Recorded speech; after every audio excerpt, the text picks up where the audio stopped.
대한민국이 조용히 숨겨놓았던 기술 하나가 최근 해외 군사 분석가들의 모니터에 올라오면서 분위기가 심상치 않게 흘러가고 있습니다. 핵 추진 잠수함 추진 체계 승인 소식이 나온 지 한 달도 채 지나지 않은 시점에 한국이 이미 펌프제트 기반의 차세대 프로펠러 기술을 확보했다는 분석이 외신 커뮤니티를 중심으로 빠르게 공유되기 시작한 겁니다. 원래 펌프제트 추진기는 핵 잠수함의 상징처럼 여겨지던 핵심 기술이라서 공개 자체가 드문 영역인데 한국의 실험 결과가 해외 전문가 포럼에 포착되면서 여러 나라 기술자들이 긴장하는 분위기까지 나타났습니다. 이 기술의 파급력이 어느 정도인지 잠깐 짚고 넘어가면 잠수함 소음의 70% 이상이 프로펠러에서 발생한다는 건 군사 분야에서 널리 알려진 기본 데이터입니다. 이 때문에 미국 버지니아급, 영국 에스튜트급, 프랑스 쉬프랑급 등 세계 최상위 핵 잠수함들이 모두 펌프제트 구조를 채택해 왔습니다. 물의 흐름을 덕트 내부에서 제어하면서 캐비테이션을 억제하고 고속에서도 소음을 일정 이하로 유지해주기 때문에 상대방의 대잠 센서가 잡아내기 어렵게 만드는 기술입니다. 이걸 구현하려면 고정자와 회전자가 이루는 내부 유동을 초정밀하게 계산해야 하고 덕트의 압력 분포를 조절하는 기술까지 필요한데 이런 영역은 미국조차도 극비 기술로 묶어두고 있습니다. 그런데 한국이 어떤 시점부터인가 디젤 잠수함용 펌프제트를 구현했고 실제로 수중 추진 테스트까지 끝냈다는 분석이 해외 전문가 커뮤니티에서 회자되기 시작한 겁니다. 해외 군사기술 분석 사이트에서는 몇 년 전부터 한국 ADD가 추진 유동 제어 기술을 시험하고 있다는 내용이 조심스럽게 언급된 적이 있었는데 당시에는 설계 수준일 것이라는 추측이 우세했습니다. 그런데 최근 공개된 시험 모델의 형상과 덕트 비율을 본 전문가들이 이건 실제 제작 단계 이상으로 보인다며 분석을 시작하면서 상황이 바뀌기 시작했습니다. 추진 효율, 소음 억제 지수, 비례 추력 곡선을 계산한 자료들이 비공식적으로 돌기 시작했고 한국이 만들어낸 펌프제트 모델의 내부 설계가 디젤 잠수함용으로 최적화됐다는 추정까지 더해지면서 이 기술의 의미가 더 커졌습니다. 원래 디젤 잠수함은 배터리 전력 한계 때문에 펌프제트가 비효율적이라는 평가가 많았습니다. 펌프제트는 회전 구조가 복잡하고 덕트 압력 유지에도 전력이 들어가서 디젤 잠수함에서 쓰려면 손해가 크다는 게 기존 상식이었습니다. 그래서 한국의 KSS-3 배치원은 개방형 프로펠러를 사용했고 일본 소류급과 호류급도 조용한 관형 프로펠러를 선택했습니다. 그런데 이런 상식이 한국에서 깨진 겁니다. ADD가 소형화된 고정자 유동 제어 기술을 확보했고 덕트 내부 마찰 손실을 줄이는 신소재 코팅까지 결합하면서 기존 대비 회전 효율 손실을 약 10% 이상 줄였다는 분석이 등장했습니다. 해외 기술자들이 충격을 받은 이유가 여기에 있습니다.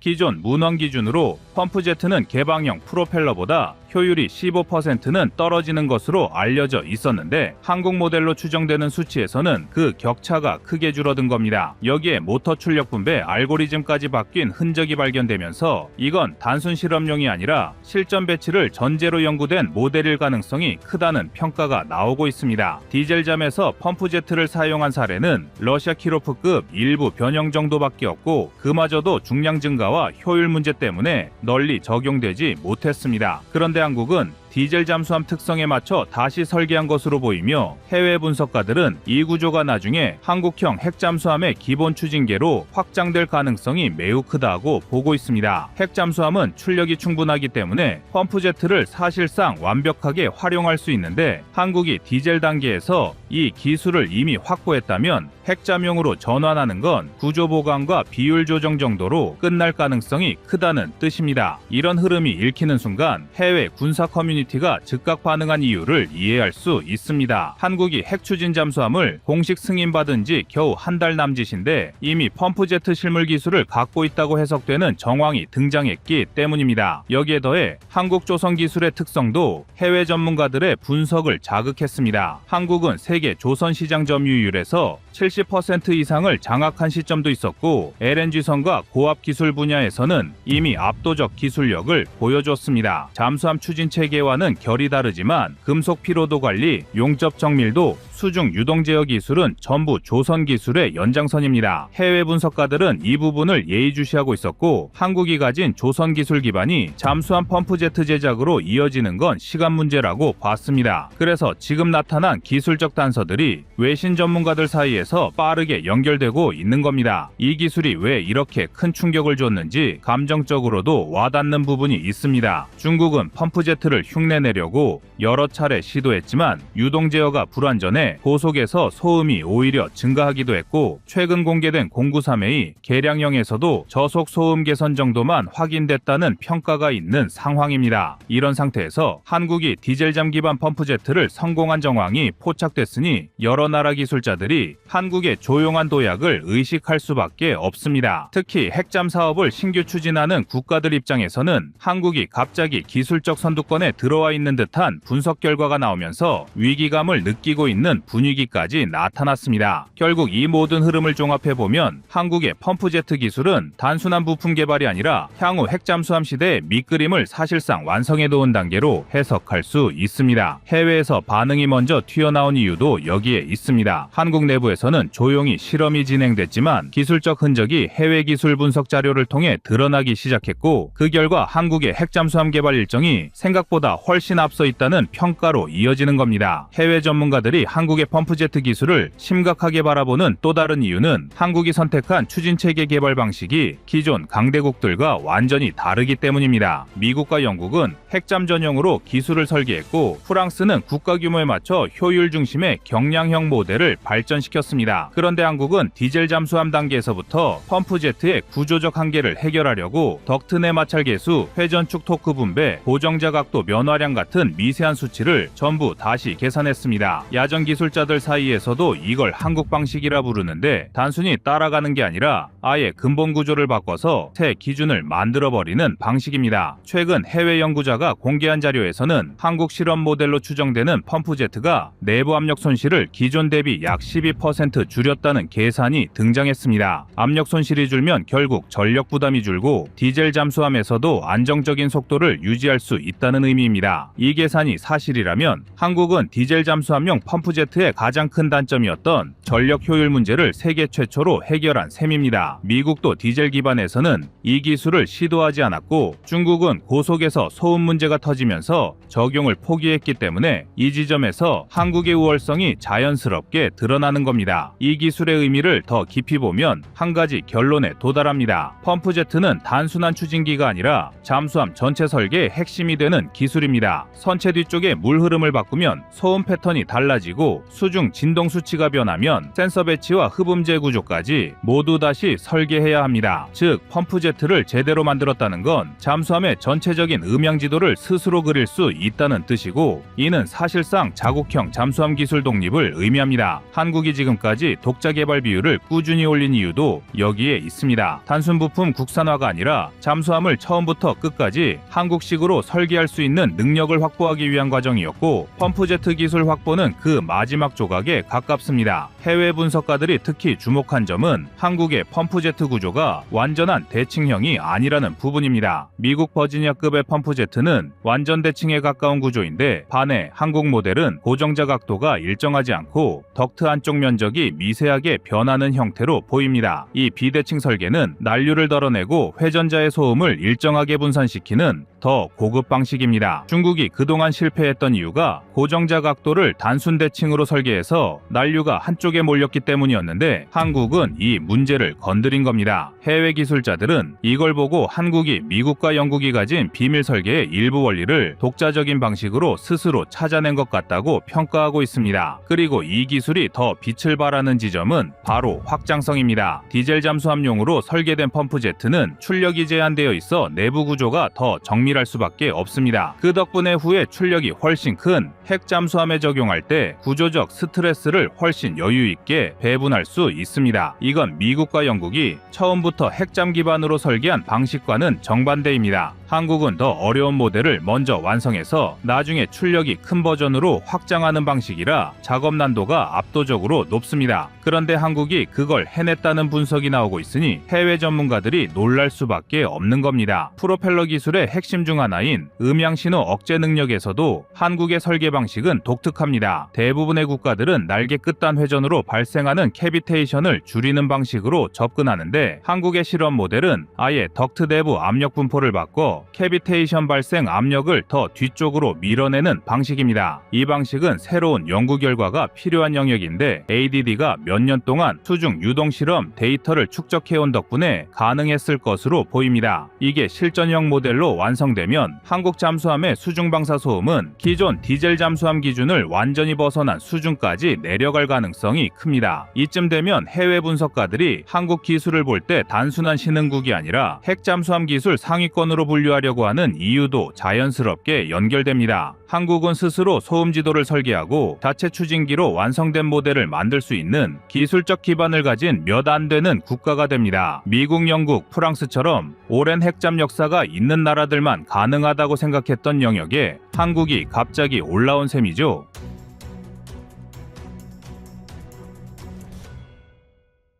다음은 25년 11월 14일 한국 핵잠 버지니아급으로 개발하는 이유 영상입니다. 국내 경제지는 이런 흐름을 정리하면서 한국을 향한 미국의 시선을 핵잠 파트너라는 표현으로 설명하며 필라델피아 조선소 인수와 한미 팩트시트의 핵잠 문구 그리고 경주에 들어설 문무대왕 연구소를 하나의 흐름으로 묶어 읽어야 한다고 분석합니다. 외신 입장에서 보면 미국이 한국의 핵잠수함의 길을 열어준다는 것은 원자로, 조선, 해군 운용, 동맹 정치까지 네 축을 한꺼번에 한 나라에 몰아주는 실험입니다. 미국에게는 쉽지 않은 도전이지만 한국 입장에서는 한 세대 동안 차곡차곡 준비해온 기술 패키지를 한 번에 꺼내놓을 수 있는 보기 드문 기회가 눈앞에 열린 상황입니다. 바로 이 지점에서 경주 문무대왕 연구소가 장면 중앙으로 올라옵니다. 경주에 건설되는 6,500억 원 규모의 소형 모듈 원자로 연구 실증 시설은 선박 탑재용 70메가와트급 SMR과 해군 핵잠수함용 원자로의 지상 시험을 함께 수행하는 통합 플랫폼으로 설계되고 있다는 점이 국내 보도로 구체적으로 전해지고 있습니다. 지금부터 말씀드릴 내용은 서론에서 다룬 외신 분석과 숫자들을 넘어 경주 문무대왕 연구소 내부에서 실제로 어떤 구조가 움직이고 있는지 방산업계 관계자들 사이에서만 조용히 공유되던 깊은 레벨의 이야기들입니다. 이 부분은 일반 기사나 뉴스에서 보신 적이 거의 없을 겁니다. 현장에서 기술자들이 직접 언급하는 표현을 빌리면 문무대왕 연구소는 원자로 테스트베드를 가장한 핵잠수함 통합공장이라는 말이 있습니다. 이 말이 무슨 뜻이냐면 여기서는 원자로만 시험하는 것이 아니라 잠수함 한 척을 구성하는 모든 생태계를 하나의 기술 패밀리로 묶어버리는 방식의 구조 혁신이 동시에 진행된다는 의미입니다. 연구소 설계에 참여한 관계자들은 내부적으로 민군 통합 연료주기 플랫폼이라는 표현을 씁니다. 선박용 소형 모듈 원자로와 해군용 원자로가 함께 시험된다는 건 결국 냉각제 순환 구조, 출력 조절 알고리즘, 제어 계통 안정성, 방사선 차폐 구조까지 동일한 기술 골격을 공유하게 된다는 뜻입니다. 세계적으로 이런 구조를 만든 나라는 미국도 아닙니다. 미국은 민간 원전은 민간, 잠수함 원자로는 군, 항모 원자로는 또 다른 계열로 쪼개져 있기 때문에 기술 통합이 거의 불가능합니다. 한국이 여기서 만들어내는 건 원자로 단가를 잠수함 가격에서 떼어내는 방식입니다. 이게 어떤 의미냐면 지금까지는 핵 잠수함 한 척을 만들 때 원자로 가격이 거의 절대적 변수였습니다. 그런데 한국은 민간 상선용 SMR을 대량 생산해버리고 그 공정을 그대로 잠수함 원자로로 가져오면 생산 로트가 급격히 커져 단가가 내려갑니다. 실제로 방산 현장에서 나오는 내부 계산을 보면 동일 출력 계열의 원자로 플랫폼을 민군 통합으로 가져갈 경우 설계 인증 비용만 해도 미국 대비 최대 40% 가까이 줄어든다는 분석이 있습니다. 어느 나라가 원자로 단가를 잠수함 가격에서 절반 가까이 뺄 수 있겠습니까? 이런 구조는 한국에만 가능한 그림입니다. 여기에 조선소의 블록 모듈 방식이 합쳐지면 기계실과 원자로실을 하나의 거대한 모듈로 만들어 선체 내부에 통째로 삽입할 수 있습니다. 기존 방식이 선체에 맞춰 내부 장비를 끼워 넣는 방식이라면 한국은 내부 모듈을 먼저 완성해 선체로 감싸는 방식입니다. 이 방식은 군함에서 거의 불가능하다고 여겨졌지만 LNG선 컨테이너선에서 워낙 많은 성공 사례가 있어 한국조선소는 선박 내부 모듈 제작에서 세계 최고 수준의 숙련도를 가지고 있습니다. 이 기술이 잠수함으로 들어가는 순간 정비, 개조, 업그레이드 주기가 미국보다 훨씬 짧아지고 운영 중단 기간도 대폭 줄어듭니다. 전력 유지 비용이 줄어드는 수준이 아니라 국가 차원의 함대 유지 전략이 뒤집히는 수준이라고 표현하는 이유가 여기에 있습니다. 문무대왕 연구소의 또 다른 핵심은 인력 통합입니다. 그동안 한국 잠수함 개발은 ADD, 조선소, 해군이 서로 다른 도시에 떨어져 협업했습니다. 그래서 KSS-3를 개발하면서도 승조원 경험이 설계에 반영되는데 시간이 걸렸습니다. 그러나 핵잠 프로젝트는 다릅니다. 설계자와 시스템 엔지니어, 핵안전 전문가, 조선기술자, 승조 경험이 있는 운항장교들이 한 건물에서 동시에 설계를 검토하는 구조로 바뀌었습니다. 방산업계에서는 이 방식을 한국 잠수함 개발 방식의 세대 교체라고 부른다고 합니다. 실제 내부 이야기를 들어보면 원자로실, 기계실, SLBM 사일로 전지휘실, 거주 모듈을 동시에 설계하는 과정에서 승조 경험자들이 직접 2배에서 70일을 살아야 한다는 관점을 던지며 구조를 통째로 뒤집는 경우가 많다고 합니다. 미국도 이 정도로 통합된 방식은 쉽게 구현하지 못합니다. 미국은 인력 규모가 큰 만큼 전문 영역이 세분화돼 팀 간 조율이 오히려 더 어렵습니다. 한국은 조직이 작고 유연하기 때문에 작은 실험실 안에서 하나의 선체 개념을 초고속으로 조립하고 수정하는 접근이 가능합니다. 이렇게 되면 잠수함 설계에서 가장 어려운 공간 배분과 인체공학적 배치가 버지니아급보다 더 정교해집니다. 실제 내부 분석 자료를 보면 한국형 핵잠의 예상 승조원 규모를 100명 선으로 잡는 이유도 자동화 기술을 극대화해 생존성과 작전 지속 시간을 동시에 확보하기 위한 전략이라고 설명돼 있습니다. 자동화율이 올라가면 승조원 20-30명을 줄일 수 있고 그러면 그만큼 배 안에서 확보되는 공간이 늘고 장기 작전에서 피로도 관리가 월등히 좋아집니다. 한국이 가진 전자계기 자동화 기술은 세계 최고 수준이기 때문에 가능한 접근입니다. 한국형 핵잠 원자로의 기반 기술도 이미 준비가 끝난 상태입니다. 스마트화 축소형 스마트피 프로젝트에서 65MW급 일체형 원자로를 직접 설계 시험한 경험이 한국에는 축적돼 있습니다. 특히 러시아 OKBM 기술을 가져오면서 확보한 차폐자의 압력 용기, 일체형 용접 공법은 잠수함 원자로 설계의 핵심 기술로 꼽힙니다. 문무대왕 연구소의 70MW SMR은 완전히 새로운 기술이 아니라 기존 검증된 기술을 바탕으로 선박 환경에서 최적화하는 단계에 들어선 상태입니다. 핵잠 원자로는 선체 진동, 충격, 급가 감속 대응 알고리즘만 별도로 손보면 되기 때문에 기술적으로는 이미 절반 이상 확보된 상태라는 평가가 나옵니다. 에너지 안보와 원전 연료 자립이라는 명분으로 포장된 이 문구를 군사외교 전문가 그룹은 전혀 다른 각도로 해석합니다. 미국 법체계상 군사용 고농축 우라늄을 외국에 내주는 것은 극도로 제한되어 있기 때문에 한국이 사용할 잠수함용 연료는 20% 이하 중저농축 영역에서 최적 설계를 해야 하고 이 제약 안에서 미국이 한국을 위해 어떤 예외를 허용하느냐가 향후 핵잠 프로젝트의 성패를 가르는 관건이 된다는 분석입니다. 실제로 로이터 통신은 미국 에너지부와 국무부가 한국에 대한 예외 적용 범위를 두고 내부 검토에 들어갔으며 호주와 맺은 오커스 방식과 유사한 별도 협정 구조까지 시나리오로 놓고 있다는 내용을 전했습니다. 외신 시각에서 보면 한국 핵잠 프로젝트 위에는 두 방향의 계산이 동시에 얹혀 있습니다. 하나는 미국이 감당하기 벅찬 핵잠 수량과 유지비를 동맹국의 조선 원자력 산업으로 분산시키려는 비용의 문제이고 다른 하나는 핵 확산 금지 체제를 정면으로 건드리지 않으면서도 중국과 러시아를 겨냥한 핵 추진 잠수함 네트워크를 인도 태평양 전역에 깔아야 한다는 전략의 필요성입니다. 이 판 위에서 한국은 매우 특이한 위치를 점합니다. 20기 중반 수준의 상업용 원전을 직접 운전해온 경험, 3600톤급 장보고3를 SLBM 플랫폼으로 완성해낸 설계 건조 실적, 세계 최상위권 상성과 군함 건조량을 동시에 유지하는 조선 산업까지 한 나라 안에 모두 모여 있기 때문입니다. 결국 한국이 준비하는 핵잠 전략의 핵심은 민간 선박용 SMR과 군용 핵잠 원자로를 하나의 기술 패밀리로 묶는 구조입니다. 연료주기, 냉각계통, 제어계통, 폐기 체계를 통합해 설계, 인증, 정비 비용을 대폭 줄이는 방식이죠. 미국이 버지니아급 한 척에 5조 6천억 원, 생애주기 비용까지 합치면 수십조 원이 드는 구조에 눌려 흔들리고 중국이 끝모를 속도로 핵잠을 찍어내는 상황에서 한국은 완전히 다른 해법을 준비해온 셈입니다. 그래서 나온 결론은 매우 상징적입니다. 작지만 강하고 싸지만 지속력이 뛰어난 핵잠인 것입니다. 즉 한국형 핵잠은 버지니아급에 맞설 수 있는 유일한 대안으로 평가되고 있습니다. 국내 전문가들 사이에서는 한국형 핵잠이 완성되면 세계에서 가장 운용비가 낮고 정비 효율이 높은 중대형 핵잠이라는 말이 조용히 돌고 있습니다. 기술, 조선, 자동화가 완벽하게 교차된 모델인 것이죠. 그리고 지금 세계에서 이 방식으로 핵잠을 만들 수 있는 나라는 한국뿐입니다.